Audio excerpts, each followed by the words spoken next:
Varicose veins తో బాధపడుతున్నారా? భారతదేశంలోనే బెస్ట్ ట్రీట్మెంట్ అందించే ఏకైక హాస్పిటల్ ఏవిస్. ముకుంద జ్యువెలరీ మొట్టమొదటి ఫ్యాక్టరీ అవుట్లెట్ హనుమకొండలోనే అతిపెద్ద జ్యువెలరీ మార్ట్ డిసెంబర్ 14న గొప్ప ప్రారంభం. నమస్తే రమగారు. నమస్తే జయ. రమగారు, ఒక ప్రశ్న. ఇది నాకు అడగటాకైతే మాత్రం అసలు చాలా ఇబ్బందిగా ఉంది. కానీ మన మోహన్ మాత్రం మేడం ఇది తప్పకుండా చేయించండి, తర్వాత మన కెమెరామెన్ సాయి ఇది ఖచ్చితంగా చేయాల్సిన వీడియో ఇవాళ కనుక మనం అది మాట్లాడకపోతే మనల్ని వదిలేలాగలేడండి. వాడు అన్నం తిండు, అట్లానే ఉన్నాడు పరిస్థితి.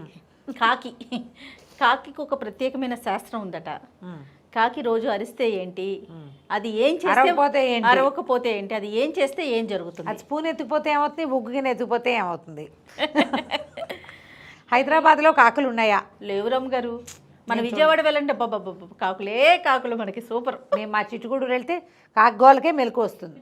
అవును, కాకులు కనిపించవు తక్కువ. చిన్నప్పుడు అనేవాళ్ళు చేయ. ఇప్పుడు కాకి శాస్త్రం, కాకి శకున శాస్త్రంలో కాకి ఒక ప్రత్యేకమైన ప్రాధాన్యత ఉంది. కనపడతాయి కొన్ని చోట్ల. కాకి పదే పదే అరుస్తుంది అనుకో, చుట్టాలు వస్తారని చెప్పేవాళ్ళు. అవును, ఆ కాకి పోదు, అలా కాక అంటూనే ఉంటుంది. అని తిండి పాపం మేము అనుకునేవాళ్ళం, చుట్టాలు వస్తారంటే మా అమ్మ అంటుండే చుట్టాలు కదా ఏదైనా తింటాని పడేది దాని దారిని అది పోతుందని. తింటాని పడేస్తే అది మర్నాడు మళ్ళీ వచ్చి నుంచునేది అదే టైంకి, మళ్ళీ పెడతారని. అందుకని ఏమైనా తినేటప్పుడు అప్పచ్చలు గిప్పచ్చలు వేస్తే తీసుకుపోయేవి. కాకులకి ఏంటంటే కొంచెం భవిష్యత్తు తెలుస్తుందని ఒక మాట చెప్తారు. దాని లక్షణం అది అని. కాకి భవిష్యత్తు ఏం తెలుస్తుందో తెలీదో మనకి, కానీ ఏంటంటే వాయస పిండం అని ఒకటి పెడతారు జయ. చనిపోయిన వాడు తద్దినాలప్పుడు వాయస పిండం అంటే కాకి పెట్టే పిండం ఖచ్చితంగా అది శాస్త్రాల్లోనే ఉంది. కాబట్టి కాకి ఏదో పాత్ర ఉండే ఉంటుంది. ఇప్పుడు ఈ కాలంలో కాకులు అయిపోతున్నాయి పాపం, కొన్ని చోట్ల అసలు ఉండను కూడా ఉండవు. ఇక్కడంతా పావురాలే కనిపిస్తాయి, పీజియన్స్. అవును, కాకులే కనపడవు. ఒకవేళ ఉన్న పావురాలు కాకులు కొట్టుకుంటూ ఉంటాయి. అవును, కొంచెం ఊళ్ళ వైపు వెళ్తే మనకి కాకి కనిపిస్తుంది. కాకి ఎక్కువ బాగా అరిస్తే చుట్టాలు వస్తారు. మా చిన్నప్పుడు ఊళ్ళో రాణి అని ఉండేది. అది చిన్నప్పుడు వాళ్ళ అక్కయ్య రాలేదనుకో వారం 10 రోజుల దాకా, అది కాకమ్మ నీకు పెరుగన్న పెడతా, మా అక్క వస్తుందో రాదా చెప్పవా అని పిలిచేది. ఆ కాకిని పిలుస్తుండేది, వచ్చేది. అది మేము శివచింతకాయలు కోసుకోవడానికి వెళ్తుండేదాన్ని. వాళ్ళ ఇంటి వెనకాల పెద్ద శివచింతకాయలు చెట్టు ఉండేది. శివతమ్మకాయ మీరేమంటారు? సింతమ్మకాయ. ఆ సింతమ్మకాయలు మేము శివచింతకాయ దాని పేరు. అవి చాలా ఇష్టం నాకు. అవి కోసుకోవడానికి వెళ్తే అది నేను ఆడుకుంటుండేవాళ్ళం. పెద్దదే నాకంటే, కానీ మా ఇద్దరికి కొంచెం కబుర్లు ఉండేవి. అది పిలుస్తుండేది కాకిని, కాకమ్మ పెరుగన్నం పెడతాను, ఒక ముద్ద పెడతా, ఇలా పిలిచేది అనమాట. మాకు వస్తుందో రాదో చూడని. అది అలా అడిగితే అది ఏం చెప్తుందో నాకు అర్థమై వచ్చేది కదా దాని తెలివేమిటో. ఇదేమిటో కాకిని పిలుస్తోంది అనుకునేవారా? కాకితో మాట్లాడుతోంది అనుకునేదాన్ని. ఇంటికెళ్ళి కాకితో మాట్లాడుతుందంటే మనకి ఎందుకే చుట్టాలు అని మా చిన్నకై నేను తిడుతుండేది. మనకి చాలా ఉన్నవాళ్ళు అంతా ఇక్కడ ఉన్నాయి కదా. ఇప్పుడు అది అలాంటిది ఒక నమ్మకం ఊళ్ళల్లో ఖచ్చితంగా ఇది వరకు ఉండేది. అయితే ఎవరైనా మరణించినప్పుడు వాయసు పిండం పెడతారు. కాకులు ఆ పిండాన్ని తీసుకెళ్ళాలని.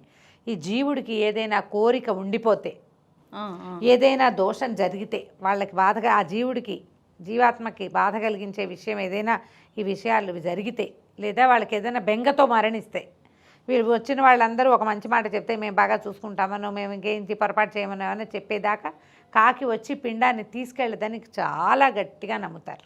కాకి పిండం పెట్టడం, కాకి వాయసు పిండం వినుంటావుగా పేరు. ప్రతిరోజు అన్నం తినేటప్పుడు ఒక ముద్దని పెట్టడం, ఒక జీవికి ఆహారాన్ని ఇవ్వడం అనిపిస్తుంది.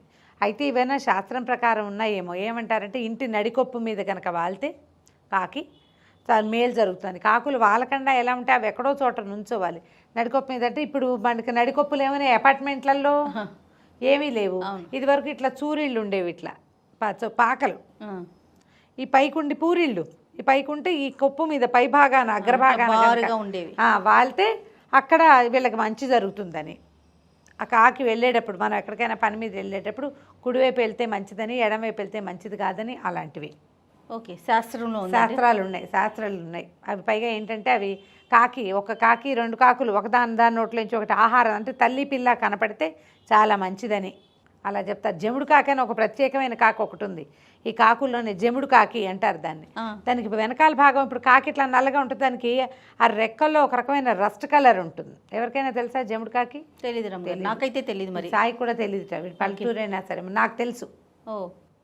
ఆ జముడు కాకి కనపడితే కోరిన కోరిక తీరుతుందని చెప్తారు. శుభం జముడు కాకి కనపడితే.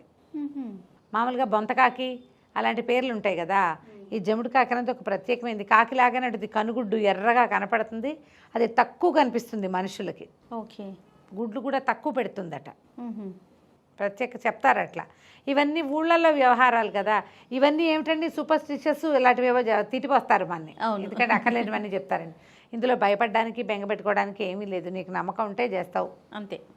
నువ్వు కాకో ముద్ద పెట్టు అంటే బాగానే ఉంది, మంచి విషయం కాదు. కాకులు వచ్చి బిస్కెట్లు తినే వీడియోలు కూడా కనపడుతుంటాయి ఫేస్బుక్లో. బిస్కెట్ పెడుతుంది ఆవిడ, రోజు వచ్చి ఆ కాకి ఎక్కడ కూర్చుంటుంది. నాకు తెలుసు, మేము త్వరగా అపచ్చలు వేస్తే ఎండాకాలం సాయంకాలం ఏవో ఒకటి చేసి పెట్టేవాళ్ళు మా వాళ్ళు. ఆ టైంకి వేస్తే ఎవ్రీడే ఆ టైంకి 3 or 4 వచ్చి కూర్చునేవి. పిల్లల చేతుల్లో కూడా పట్టుకుపోతుండేవి. అవును. కాకులు నేతి గిన్నెలు తీసుకెళ్ళిపోవటం, స్పూన్లు పట్టుకెళ్ళిపోతాయి, చెంచాలు పట్టుకెళ్ళిపోతాయి, సబ్బులు ముక్కును గడుచుకుని పట్టుకెళ్తాయి. తిన్నదు పెట్టదు, దానికి ఏం అవసరం ఉండదు, తీసుకెళ్ళి పక్క వాళ్ళ దొడ్లో బారేస్తూ ఉండేది. మా పెద్దనాన్నగారి దొడ్లో ఉంటుండేవి మా నేతి గిన్నెలని. బయటపడేస్తే నెయ్యి కోసం గిన్నె పట్టుకుపోయి, ఉగ్గు గిన్నెలు, చిట్టుపిల్లలు ఉగ్గు గిన్నెలు ఉంటాయి, ఉగ్గు గిన్నె పట్టుకెళ్ళిపోవటం. వాటికి ఏం ఉపయోగం ఏమీ లేదు. కొంతమంది మనుషులు అలా ఉంటారు, ఉపయోగం లేకపోయినా సరే వెధవ పనులు చేసేవాళ్ళు. వాళ్ళ సిగ్నిఫికెన్స్ కోసం కాకులు ఇట్లాంటి పనులు చేస్తాయి. చాలామంది అడుగుతారు జయ, నాకు ఒక ప్రశ్న కూడా అడిగారు 2-3 నన్ను, కాకి రెట్టేసింది ఏమైనా అయిపోతుందని. దాని దారిని అది పోతుంది, ఏదో పడుతుంది పైనుంచి, మనం ఏం చేస్తాము? అంతే కదా. పోనీ చెడు ఏం చేస్తావు? మనం కావాలని చేయించుకునేది కాదు కదా. జరగాల్సినవి అలాగే మన జీవితంలో కూడా ఏవో జరిగిపోతూ ఉంటాయి కదా, భయపడకూడదు అంతే. ఇక భగవంతుడికి దండం పెట్టుకోవాలి. ఏం చేయాలండి అని అడిగారు, దాని మీదే బోల్డ్ ప్రశ్నలు. గబ్బిలం ఇంట్లోకి వచ్చింది ఏమవుతుంది, కాకి పిల్ల ఇంట్లోకి వచ్చింది, కాకిగూడులోంచి పడిపోయింది, వాళ్ళ చెట్టు మీద ఒక కాకిగూడు ఉంది, అది కాస్త పడిపోయింది, కాకిపిల్ల కనపడింది, ఏం చేయాలి, ఏమిటో ఏదో అయిపోతుంది. ఏం అవదమ్మా, పోనీ నువ్వు బెంగ పెట్టుకున్నా భయపడినా జరగాల్సింది జరక్క మాందు అంతే. కాకపోతే ఒకటి ఉంది, పావురాలు గుడుగుడు గుడుగుడు అని శబ్దం చేస్తుంది, మంచిది కాదంటారు. కాకి కావు కావు అంటే మంచిదేనట. కానీ వినడానికి అస్సలు బాగా కర్ణ కఠోరంగా ఉంటుంది. కాకులు కాకి గోల అంటా ఉంటాం, అదే జనరల్ పావురాయి గోల అనరు, కాకి గోల అంటాం. అదొకటే పనిగా అరుస్తుంది, శృతి స్థాయి భేదాలు ఉండవు, ఒకటే సౌండ్, అందుకని విసుగ్గా ఉంటుంది. కాకి ఎదురొచ్చిన అంటే మనం వెళ్తున్నప్పుడు అది మన ఎదురుగుండా ఎగురుకుంటూ వచ్చింది అనుకో, అది మంచిదంటారు. కాకి ఎదురొచ్చి అది మనకి కుడివైపుగా వెళ్ళిపోవాలన్నమాట, వెళ్తే మంచిది అని చెప్తారు. దీని మీద కావాలంటే ఇంటర్నెట్లో సెర్చ్ చేయండి, బోల్డ్ అని సమాచారం దొరుకుతుంది. వాటి మీద ఆలోచించి భయపడబోకండి, ఏమీ జరగదు. అది కూడా మనలాగే ఒక ప్రాణి, రకరకాల పక్షులతో పాటు హ్యూమన్ ఫ్రెండ్లీ పక్షి. అవును అవును. దాని దారిని అది ఉండకుండా జనాలు ఎక్కడెక్కడ ఉంటారో అక్కడ కాకులు నీళ్లు తాగుతున్నప్పుడు చూసినా కూడా మంచిదంటారు. మామూలు ఎండాకాలాలు గిన్నెలు బయటపడేస్తామా, ఆ గిన్నెల్లో నీళ్లు దాహానికి తాగుతూ ఉంటాయి. కాకులు తెలివిగల పక్షులుగా చెప్తారు. నీళ్లు పెట్టండి ఎక్కడైనా. ఓకే. కాకులు తిరుగుతున్నాయంటే ఒక కుండలో నీళ్ళు పెడితే, ఒక మట్టి పాత్ర ఇట్లా బౌల్ లాంటి దాంట్లో నీటి పాత్రలు పెడితే అది చాలా మంచిది. కాకి ఇవ్వటం వల్ల కాదు, ఒక జీవికి నీళ్ళు ఇవ్వటం వల్ల జరిగే మంచి ఏదో అది మనకు జరుగుతుందమ్మా. మీకు కూడా ఇలాంటి రకరకాల ప్రశ్నలు ఏం చేయాలో తోచనప్పుడు వస్తుంటాయి ఇలాంటి క్వశ్చన్లకి సమాధానాలు తీసుకోండి, సరదాగా వినేసేయండి, కానీ దాని మీద అనుమానాలు భయాలు పడకండి. మనం ఆ భయపడే కాలం నుంచి చాలా ముందుకు వచ్చేసాం. అవును రమ్మగారు, అవును. కాబట్టి ముందుకు వేయండి అడుగు, వెనకడుగులు వేయబోకండి, అనవసరమైన భయాలకి లోన్ కాబోకండి. అపశకునం అని అదని ఏమి అనుకోవద్దు, అంతే. శకునాలు ఉన్నాయి, అలాగే లేవు కూడా. ఎంతవరకు తీసుకోవాలో అంతవరకు తీసుకోండి, మనకు అవసరమైనంత. భయపడేంత మాత్రం తీసుకోవద్దు ఏది కూడా. అంత భయాన్ని పెంపొందించేసుకుని దాన్ని పెంచేసుకుని దాని మీద ఆలోచించి దాని గురించే మాట్లాడి అమ్మో కాకి వస్తే మా పని అవుతుంది కాబట్టి సమీపంలో ఒక్క కాకిని కూడా బతకనివ్వకూడదు అనుకునే ఇలాంటి ధోరణి మంచిది కాదు. అవును, మంచిదే కాదు. మా చిన్నప్పుడు చేసే పనులు చెప్తాను జయ, నాకు ఇప్పుడు గుర్తొచ్చింది. ఈ కాకులు విపరీతంగా ఒడియాలు పెట్టేవాళ్ళం ఎండాకాలం. ఈ కాకులు వచ్చేస్తాయని ఏం చేసేవాళ్ళం, ఈ దీపావళి టపాకాయ ఢామ్ ఢామ్ అని 2 సార్లు పేలిస్తే రాకుండా ఉండేవి. అక్కడి నుంచి అది ఉండేది పంగల్కర్ర, క్యాటర్ బాలో ఏదో అంటారు, అలాంటిది దాని పేరు గుర్తు. ఆ పంగల్కర్ర పెట్టి కొట్టేవాళ్ళం. ఉండేలు బద్ద అంటారు, పంగల్కర్ర అంటారు, దాంతోపాటు కొట్టేవాళ్ళం. ఒక కాకి తగిలిందనుకో కొంతసేపు కొన్ని గంటల వరకు కాకులు వచ్చేవి, అది కొడుతున్నారని. ఈ ఢామ్ అనిపిస్తే వచ్చేవి కాదు. లేదా కాకులు 4 కాకీకల్ని కట్టి ఓ చోట వేళ్లాడేస్తే ఇక్కడ కాకి చచ్చిపోతుందన్న భయంతో అవి రాకుండా ఉండేవి. ఏం చేస్తాం, మనకు అప్పుడు మిరపకాయలు ఎండబెట్టేవాళ్ళం, కాకులు వచ్చి ఒడియాలు పెట్టేవాళ్ళం, మాగాయ ముక్కలు, పప్పులు ఎండబెట్టుకుంటే మరి కాకులు తొందరగా పైగా వస్తే గుంపులుగా వచ్చేసేసి ఒక కాకి పట్టిందంటే కాదు వదిలిపెట్టేదే కాదు. అవును, మా వాకిట్లో ఒక్కాకే తిరుగుతుండేది, మా అమ్మ వచ్చావు అంటుండేది దాన్ని. ఆ. పెరుగు మజ్జిగ చిలికితే ముద్దలు, పెరుగు ముద్దలు కానీ చిన్న వెన్న ముద్దలు కానీ చుట్టూతా పడతాయి కదా, అది వచ్చి అక్కడ కూర్చొని జాగ్రత్తగా ముక్కు పక్కకు పెట్టి ఆ వెన్న ముద్దలు ఏరుకుని తింటుండేది. ఓ. అలా కూడా చేస్తాయి.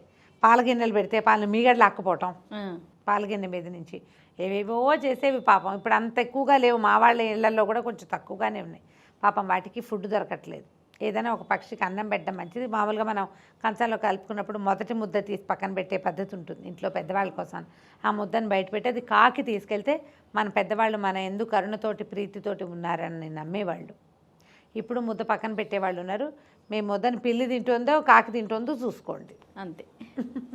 నమస్తే రమ్య. నమస్తే చేయండి.